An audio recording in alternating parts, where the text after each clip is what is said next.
घटना वेगळे, कार्य जयांचे जगा वेगळ्या गाथा. त्यागातून जनहित साधुनी सोडून सुख करवाटा. हो झेलून या नित नवी आव्हाने, झेलून या नित नवी आव्हाने, ध्येय करती साकार. नव्या युगाचे पथदर्शक हे, अजोड किमयागार किमयागार किमयागार.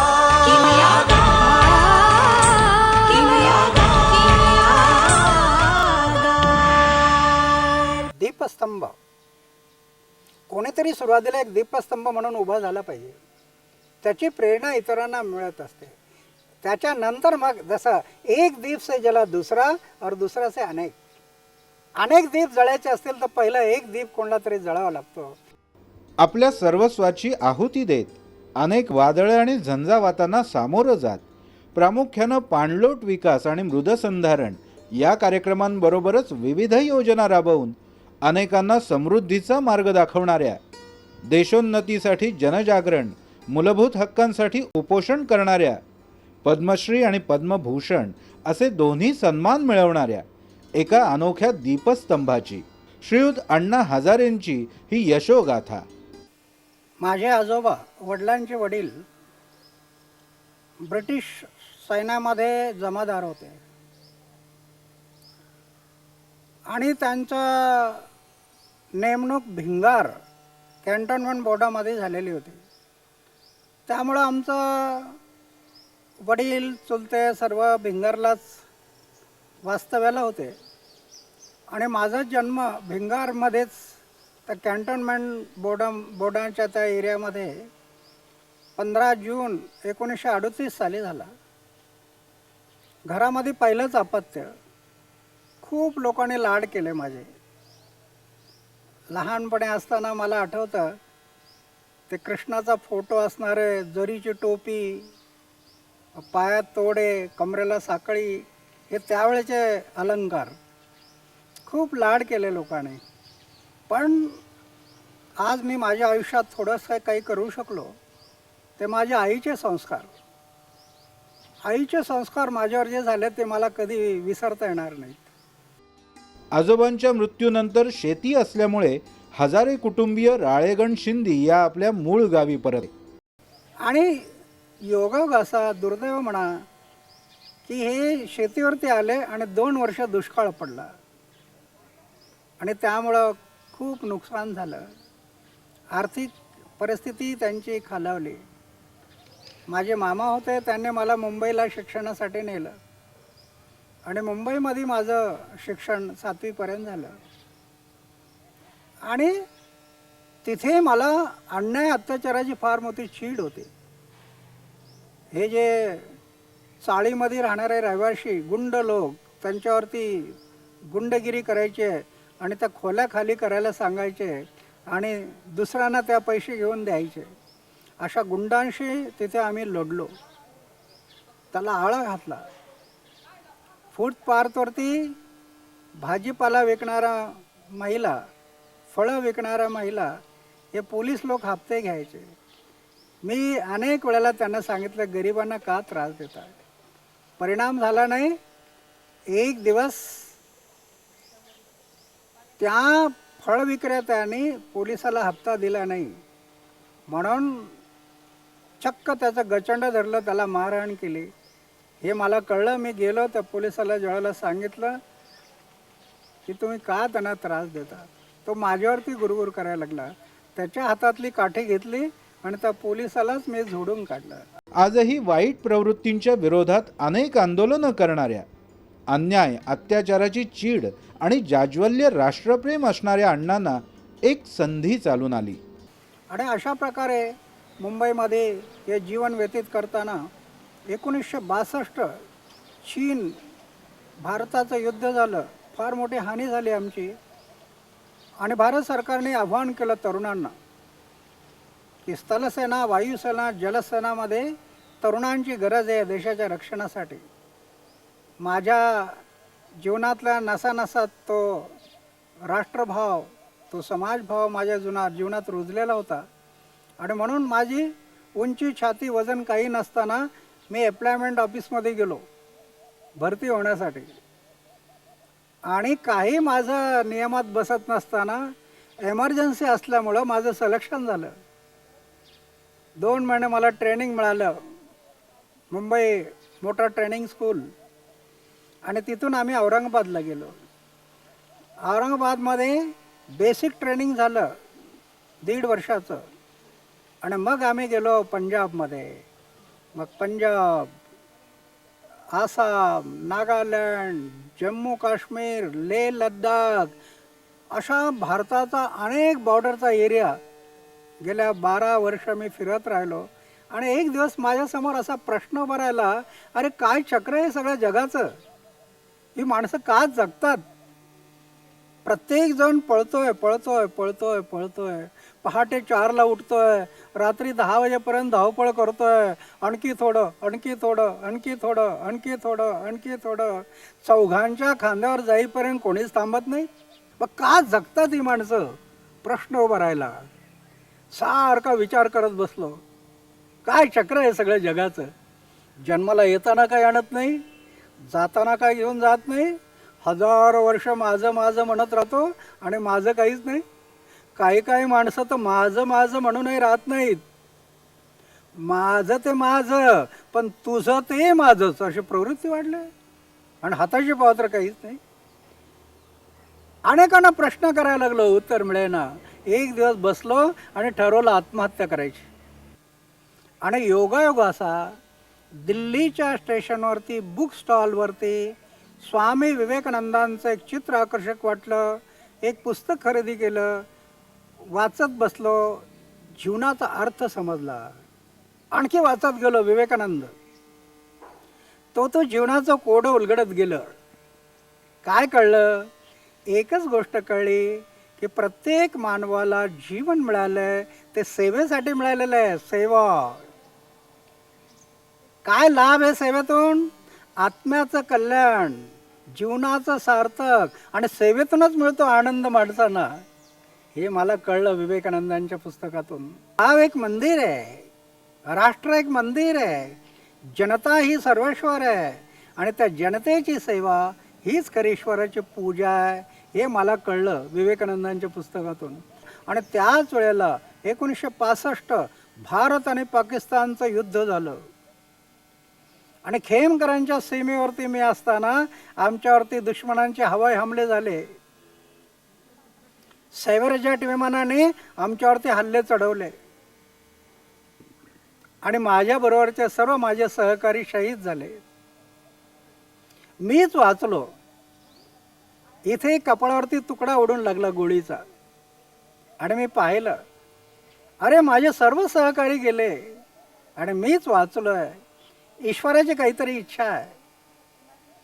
स्वामी विवेकानंदांच्या विचारातून जीवनाचा अर्थ कळला होता की जीवन हे सेवेसाठी आहे. त्याच वेळेला खेमकरांच्या सीमेवरती माझा निर्णय झाला की जे माझे सहकारी शहीद झालेत, मी पण शहीद झालो. आता आहे हा माझा पुनर्जन्म आहे. हा नवीन जन्म समाजाच्या सेवेसाठी अर्पण. म्हणून निर्णय घेतला की लग्न करायचं नाही, अविवाहित राहून हे काम करायचं आहे. माझ्या आयुष्यातला प्रत्येक क्षण समाजाच्या सेवेसाठी लागावा, या देशाच्या सेवेसाठी लागावा, ही माझी धारणा झाली. जोड किमयादार किमयादार किमयादार जोड किमयादार किमयादार किमयादार. नंतर मी आर्मीतून पुन्हा गावी आलो आणि गावची परिस्थिती पाहिली. गावात प्यायला पाणी नाही, जेवायला अन्न नाही, उपाशी लोक झोपतात. 80% लोक एक टायमाला जेवण करून दुसऱ्या टायमाला उपाशी झोपतात. अशी अवस्था. 30 ते 35 दारूच्या भट्ट्या गावात चाललेल्या. उदरनिर्वाहाचं साधन म्हणून दारू गाळायची, फुगे भरायचे, बाटल्या भरायच्या, गावागावात विक्री करायची आणि मुलाबाळांना सांभाळायचं. अशा अवस्थेत चाललेलं गाव. ज्यावेळेला सैन्यातून मी परत आलो आणि पहिला हा विचार केला की ह्या लोकांच्या भाकरीचा प्रश्न कसा सोडवता येईल.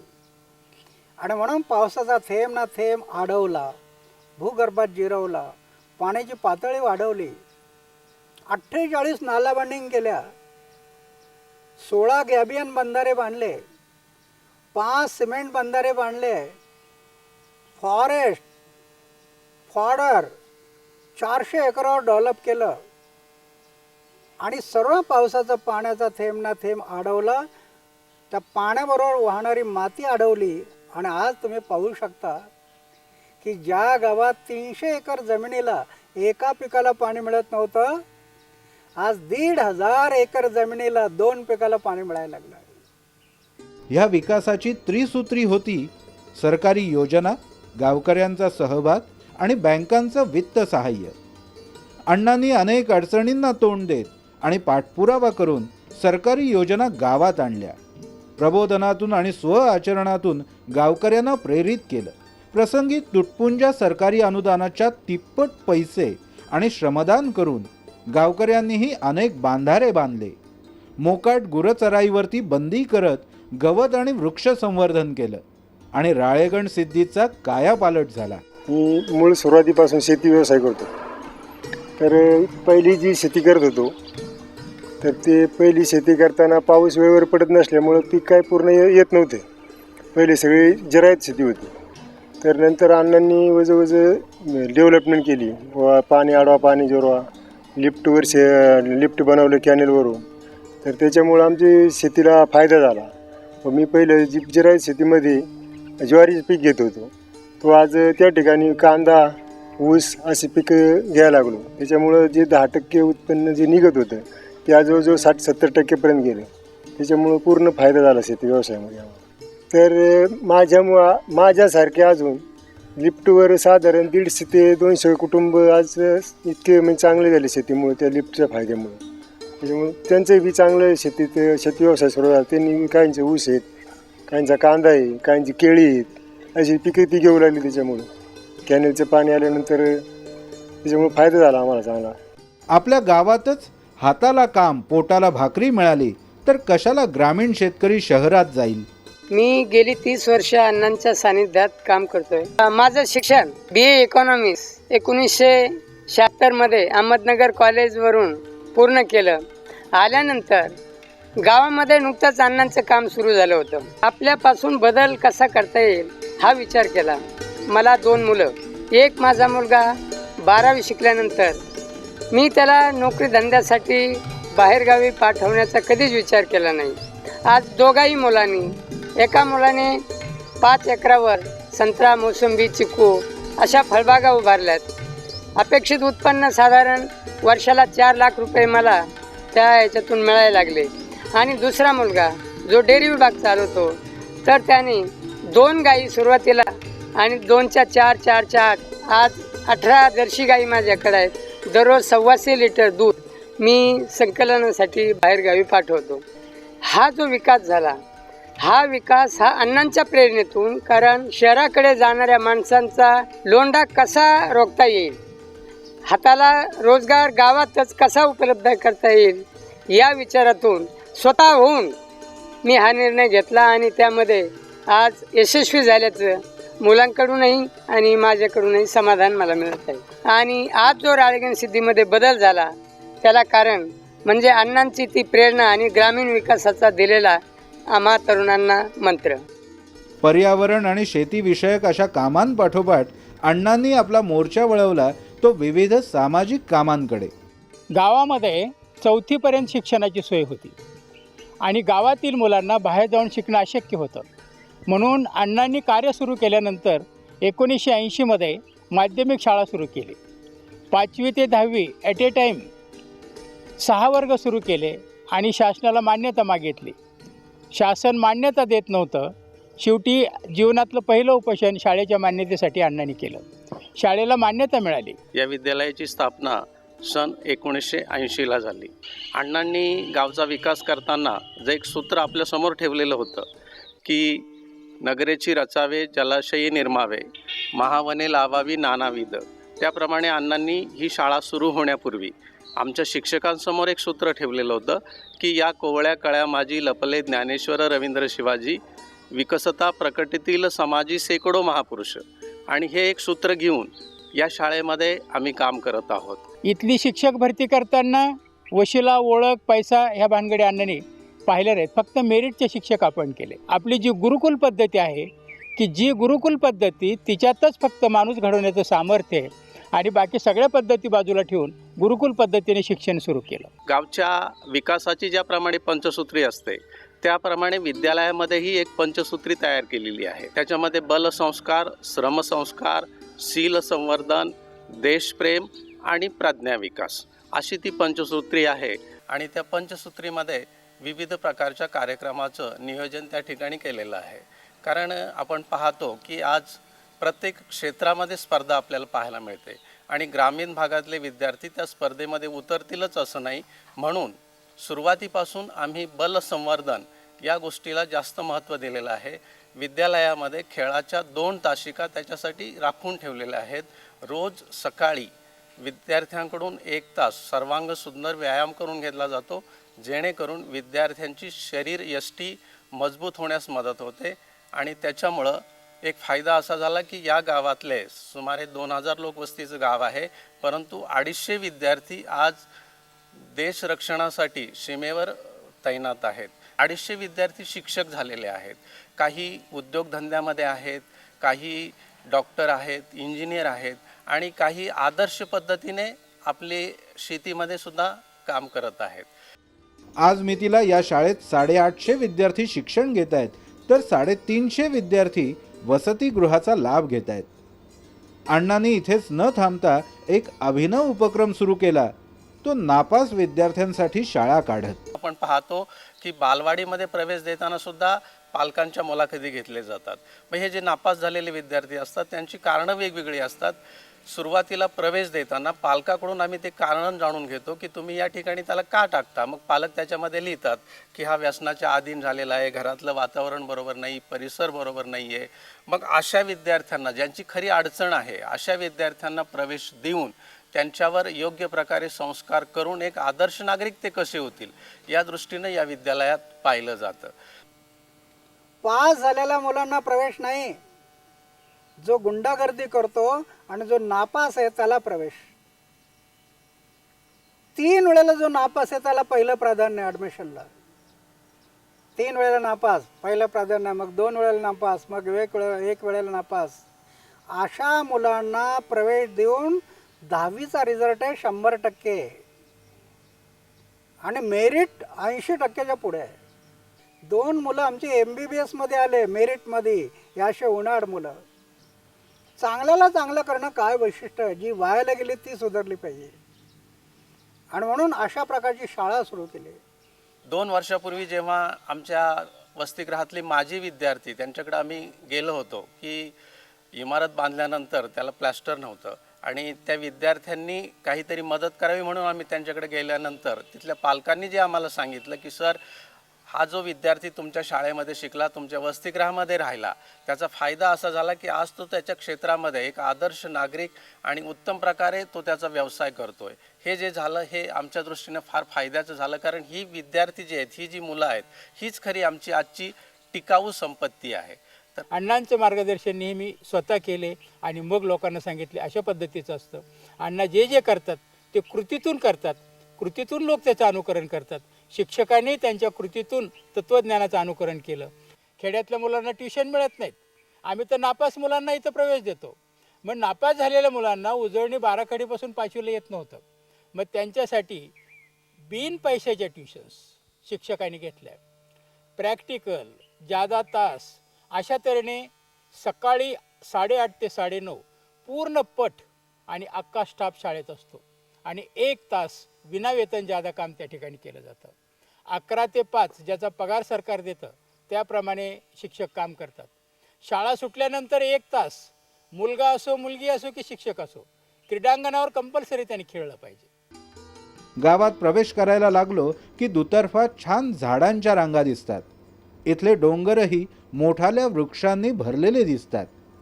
खेळ आणि शिक्षणाबरोबरच अण्णांच्या वनीकरणाच्या या कार्यातही विद्यार्थ्यांचा सहभाग आहे. मग पिशव्या भरून रोपं लावणं, त्याला पाणी घालणं, रोपवाटिका तयार करणं, परिसरामध्ये जिथं जागा असेल तिथं झाडं लावणं, त्याला पाणी घालून वाढवलं. खेळत खेळत शाळेतल्या मुलांनी आजपर्यंत जे वृक्ष लावलेत त्याचे 1 लाख मोठाले वृक्ष तयार झालेत. ही मुलं अभिमानाने सांगतात ही झाडं आम्ही लावली म्हणून. अजोड किमयागार किमयागार किमयागार अजोड किमयागार किमयागार किमयागार. गावातील देवळांच्या जीर्णोद्धाराने सामाजिक कार्याची सुरुवात करणाऱ्या अण्णांनी इथल्या बळीसारख्या कुप्रथाही बंद पाडल्या. आध्यात्मिक विचाराची माणसं जमायला लागली आणि अस्पृश्यता निवारणाचं कार्य सुरू झालं. दलितांना मानाची वागणूक आणि देवळात प्रवेश मिळू लागला. पण सगळ्यात जो काम अण्णांनी गावाच्या मदतीने केलं ते फार महत्त्वाचं आहे की 17 शेतकऱ्यांची 50 एकर शेती आहे. सरकारने त्यांना विहीर पाडून दिली आणि मोटार आणि पाईपलाईनसाठी बँकेतून कर्ज काढलं. ते कर्ज त्यांच्या यांनी फिटलं नाही आणि बँकेने ती योजना लिलावात काढली. लिलावात काढलेली योजना अण्णाला कळल्यानंतर अण्णांनी ग्रामसभा घेतली. हरिजन असले तरी आपले भाऊ आहेत आणि त्यांची शेती लिलावात जाणं हा गावच्या इज्जतीचा लिलाव आहे. आपण त्यांच्या शेतीचा लिलाव होऊ द्यायचा नाही आणि म्हणून ग्रामसभेपुढं विषय ठेवला आपण त्यांचं कर्ज फेडायचं. संपूर्ण गावाने 2 वर्ष त्या हरिजनाच्या शेतीमध्ये घरची शेती कसावी त्याप्रमाणे कष्ट केलं आणि 80,000 रुपयाचं उत्पन्न 2 वर्षात खर्च वजा जाता काढलं. त्यातून 60,000 बँकेचं कर्ज दिलं, वीज मंडळाचे 10,000 भरले आणि उरलेल्या 10,000त विहिरीचं काम केलं आणि कर्जमुक्त करून 2 वर्षाच्या अखेरला ती जमीन हरिजनांच्या ताब्यात दिली.